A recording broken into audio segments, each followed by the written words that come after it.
Hello friends, तो स्वागत है आपका अपने यूट्यूब चैनल एजी मेडिकल पर।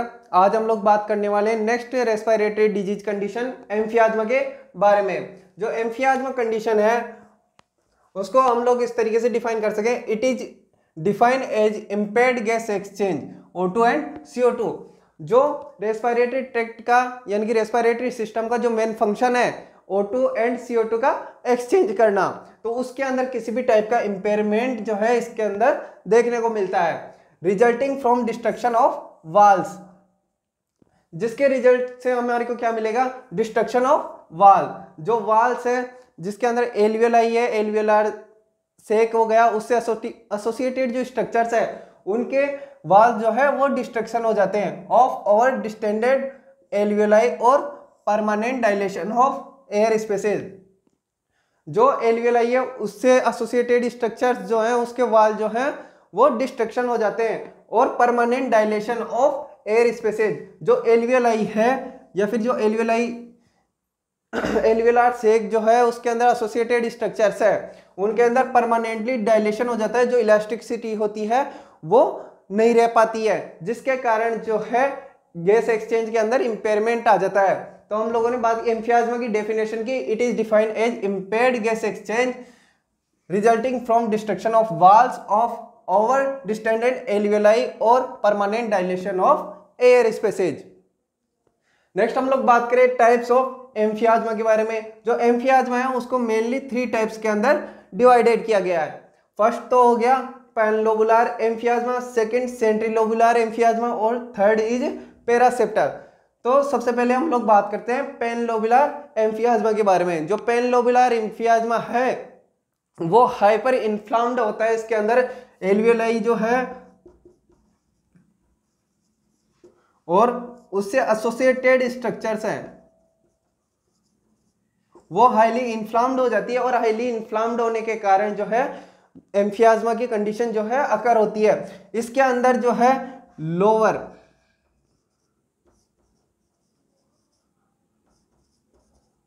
लोब ऑफ लंग जो है वो अफेक्टेड होता है और जो है ये असेंशियल एनलार्ज होता है और ये धीरे धीरे बढ़ता चला जाता है। और इसका मेनली जो कॉजेज है वो है A180 डेफिशिएंसी, जिसका मीन्स है A180 जिसको बोलते हैं अल्फा फर्स्ट एंटी ट्रिप्सिन। ये एक टाइप की प्रोटीन है जो कि लीवर सीक्रेट करता है और ये जो है प्रोटेक्ट करता है रेस्पिरेटरी डिजीज से, यानी कि लंग डिजीज होने से जो है प्रोटेक्ट करता है। तो वो कौन करता है? Alpha first 80।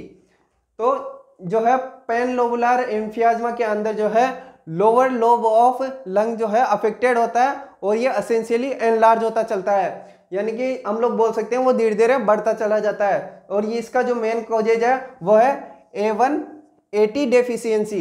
नेक्स्ट हम लोग बात करें सेंट्रीलोबुलर एम्फियाज्मा के बारे में। तो इसके अंदर जो है लोब का सेकेंडरी लोब का जो है मेनली जो है सेंटर पोर्शन जो है वो इन्फ्लाम्ड होता है, जिसके कारण जो है डिस्ट्रक्शन ऑफ वाल्स हो जाता है। और जो सेंट्रीलोबुलर एम्फियाज्मा है उसका मेन कॉजेज जो है वो है सिगरेट स्मोकिंग। ये तो बात हुई सेंट्रीलोबुलर। इसके अंदर क्या होता है कि जो अपर लंग है वो मेनली अफेक्ट होता है और इसका भी वही है कि ये रेस्पिरेटरी जोन से जो है मेनली स्प्रेड होता चला जाता है अदर साइड्स के अंदर। और नेक्स्ट हम लोग बात करें पेरासेप्टल के बारे में। तो जो पेरासेप्टल एम्फियाज्मा है उसके अंदर जो है पेरिफेरल अराउंडिंग जो प्लूरा होती है उसके लंग्स स्ट्रक्चर के अंदर जो है इन्फ्लाम्ड हो जाता है और वहां पे वाल जो है वो डिस्ट्रक्शन हो जाती है। तो हम लोग बात करें टाइप्स के बारे में तो पैनलोबुलर हो गया, सेंट्रीलोबुलर और पेरासेप्टल लोबुलर एम्फियाज्मा। नेक्स्ट हम लोग बात करें रिस्क फैक्टर ऑफ एम्फियाज्मा के। तो कौन कौन से ऐसे रिस्क फैक्टर है जो कि एम्फियाज्मा की कंडीशन को जो है बढ़ा देते हैं या फिर उसके लिए रेस्पॉन्सिबल होते हैं। तो चलिए बात करते हैं। फर्स्ट जो है स्मोकिंग। स्मोकिंग के अंदर जो है इंक्लूड होता है सिगरेट और सिगार वगैरह जो है स्मोकिंग के अंदर तो ये रिस्पॉन्सिबल है। जो स्मोकिंग है वो एक्टिव भी होती है और पैसिव भी, कि एक्टिव के अंदर तो वो आ गया जो क्लाइंट जो है वो खुद जो है सिगरेट या फिर सिगार का यूजेज ले रहा है, एंड जो पैसिव है, पैसिव के अंदर वो खुद व्यक्ति तो सिगार या फिर जो ये सिगरेट या किसी भी टाइप की स्मोकिंग नहीं कर रहा है, बट जो अदर स्मोकर है उसके वो संपर्क में आ रहा है, तो वो पैसिव स्मोकिंग कर रहा है। नेक्स्ट हम लोग बात करें एनवायरमेंटल पोल्यूशन की। एनवायरमेंट में बहुत सारे पोल्यूटेंट जो है वो मौजूद रहते हैं, जैसे कि डस्ट हो गए, एलिमेंट्स हो गए, लाइक कई तरीके के जो भी स्ट्रॉन्ग ऑर्डर जो है वो पोल्यूशंस के अंदर आ गए। एलर्जेन, किसी भी टाइप की जो एलर्जेन, किसी व्यक्ति को डस्ट से एलर्जी होती है, एनिमल डेंडर से होती है, और जैसे कि हम लोग बात कर सकते हैं स्ट्रॉन्ग परफ्यूम जो होते हैं उनसे भी एलर्जेंस उनको हो सकती है, तो ये रिस्क फैक्टर को इंक्रीज करते हैं। इन्फेक्शियस एजेंट, कई टाइप के जो है इन्फेक्शियस एजेंट जो है एनवायरनमेंट के अंदर प्रेजेंट रहते हैं और वो इरिटेट करते हैं हमारे रेस्पिरेटरी ट्रैक्ट को, जिसकी वजह से जो है एम्फियाज्मा का रिस्क जो है वो इंक्रीज हो जाता है। तो ये बात हो गई रिस्क फैक्टर ऑफ एम्फियाज्मा की। नेक्स्ट हम लोग बात करें साइन एंड सिम्टम ऑफ एम्फियाज्मा के बारे में। तो एम्फियाज्मा के अंदर कौन कौन से साइन एंड सिम्टम जो है क्लाइंट प्रोड्यूस करता है। तो फर्स्ट जो है कफ प्रोडक्शन जो है क्लाइंट के अंदर, यानी कि क्लाइंट जो है कफ प्रोडक्शन जो है म्यूकस प्रोडक्शन वो करेगा। सेकंड स्पुटम प्रोडक्शन, साइनोसिस की कंडीशन आएगी, डिकलराइजेशन ऑफ स्किन। नेक्स्ट डिस्निया की condition means difficulty on breathing. Next barrel chest, barrel chest का मींस बिगर साइज चेस्ट, जो चेस्ट है उसकी साइज जो है बिग हो जाएगी। Next stress, anxiety and depression जो है पेशेंट फील करेगा, पेशेंट को देख के ऐसे लगेगा कि वो जो है पेशेंट वो डिप्रेशन के अंदर है, उसको किसी न किसी चीज से जो है स्ट्रेसफुल है और फियरनेस है। Next chest tightness, barrel chest होएगा तो चेस्ट के अंदर टाइटनेस जो है देखने को मिलेगी। ये तो बात हुई साइन एंड सिम्टम की। नेक्स्ट हम लोग बात करें डायग्नोस्टिक इवैल्यूएशन की। कौन कौन से ऐसे इन्वेस्टिगेशन है जिनके आधार पे हम लोग बता सकते हैं कि जो क्लाइंट है वो एम्फियाज्मा से ग्रसित है। तो फर्स्ट हम बात करें history collection and physical examination. जो क्लाइंट है, क्लाइंट की पूरी हिस्ट्री जो है हम लोग कलेक्शन करेंगे, और physical examination head to toe examination के दौरान हम देखेंगे कि क्लाइंट के अंदर कौन कौन सी जो है डिफॉर्मिटी जो है पाई जा रही है। नेक्स्ट है स्पायरोमेट्री, हम लोग असेस करेंगे कि जो लंग्स कैपेसिटी है क्लाइंट की वो कितनी है। Next ABG analysis, atrial blood gases जो है उसको एनालिसिस करेंगे। नेक्स्ट हम लोग SpO2 लेवल भी जो है एनालिसिस करेंगे। PFT पल्मोनरी फंक्शन टेस्ट जो है वो करवाएंगे। स्पुटम एग्जामिनेशन होएगा और फर्स्ट AT टेस्ट, यानी कि अल्फा फर्स्ट एंटीट्रिप्सिन जो है प्रोटीन उसका लेवल हम लोग एनालिसिस कराएंगे।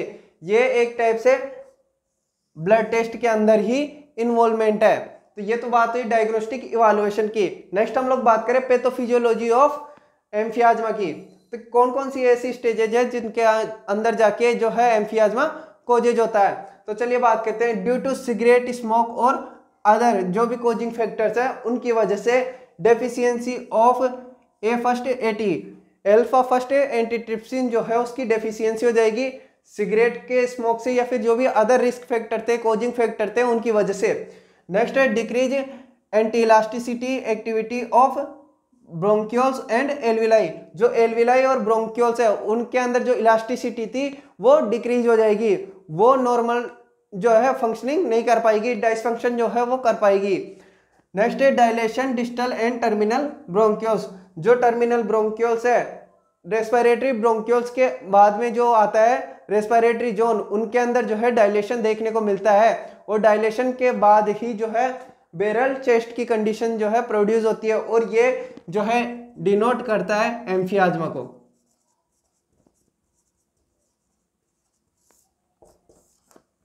तो ये तो बात हुई sign symptom, diagnostic evaluation and pathophysiology की। नेक्स्ट हम लोग बात करते हैं मैनेजमेंट ऑफ एम्फियाज्मा के बारे में। फर्स्ट ऑफ अपन बात करेंगे मेडिकल मैनेजमेंट के बारे में, जिसके अंदर हम लोग मेडिसिन की सहायता से ट्रीट करेंगे एम्फियाज्मा कंडीशन को। तो जिसके अंदर से हम लोग कुछ ग्रुप्स ऑफ मेडिसिन लेंगे जिनके आधार पे हम एम्फियाज्मा को ट्रीट करेंगे, जैसे कि ब्रोंको डायलेटर, वह मेडिसिन या वह ग्रुप ऑफ मेडिसिन जो कि ब्रोंकियल मसल्स को डायलेट करता है। तो उनके अंदर मेडिसिन कौन कौन सी आती है, सालबुटामोल, सालमेट्रोल और एल्बुटेरोल।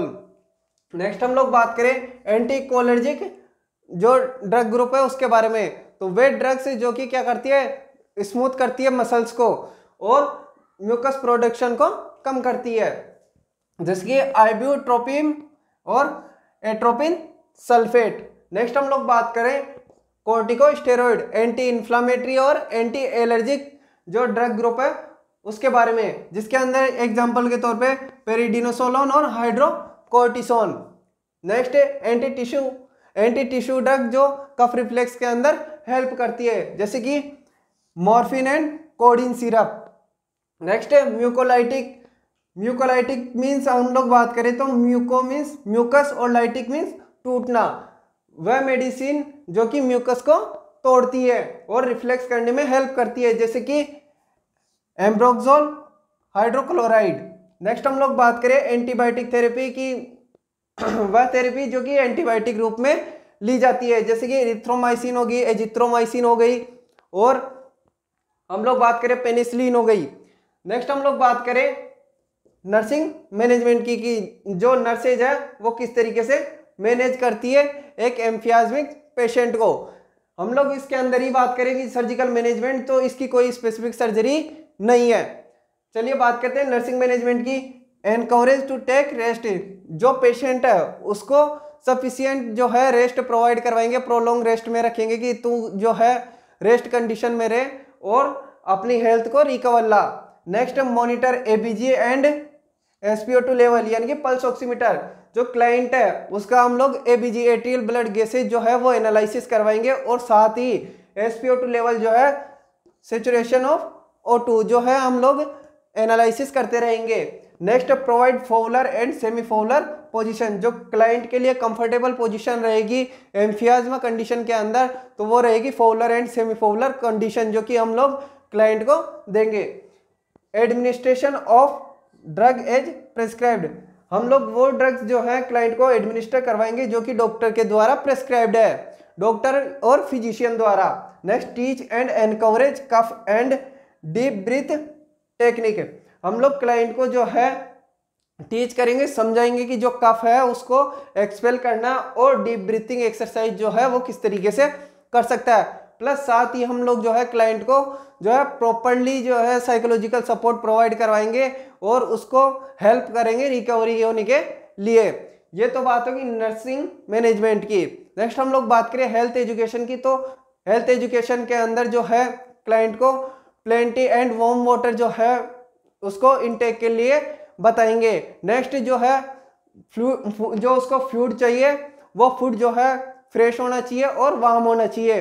नेक्स्ट हम लोग बात करें कि उसको जो कंडीशन डिफिकल्टी आ रही है ब्रीथिंग के अंदर, तो उसके लिए वो properly फॉउलर and semi Fowler condition यानी कि पोजीशन के अंदर ही रहे। नेक्स्ट जो मेडिसिन है वो प्रॉपरली वो टाइम से ले एज डॉक्टर ऑर्डर। नेक्स्ट हम लोग बात करें जो क्लाइंट है उसको हम लोग ये जो पॉइंट्स हैं उनके आधार पर साइकोलॉजिकल सपोर्ट प्रोवाइड करवाएंगे कि तू जो है बिल्कुल ठीक हो जाएगा, ये जो एम्फियाज्मा डिजीज कंडीशन है इससे बिल्कुल जो है अपनी हेल्थ रिकवरी कर लेगा। नेक्स्ट हम लोग बात करें जो नर्सिंग का अहम रोल होता है, जो क्लाइंट होता है उसको प्रॉपरली डाइट प्लान चार्ट करने का। तो डाइट प्लान चार्ट के अंदर जो है क्लाइंट की प्रॉपर जो है टाइमली जो है डाइट को एनकरेज करवाएंगे और उसके हेल्थ प्रमोशन करवाएंगे। और क्लाइंट को जो है नेक्स्ट हम लोग ये भी बता सकते हैं कि अगर आपके बॉडी के अंदर किसी भी अदर डिजीज के साइन एंड सिम्टम आए तो आप तुरंत घरेलू नुस्खे ना अपना कर जो है डॉक्टर की सलाह लें। Thanks for watching.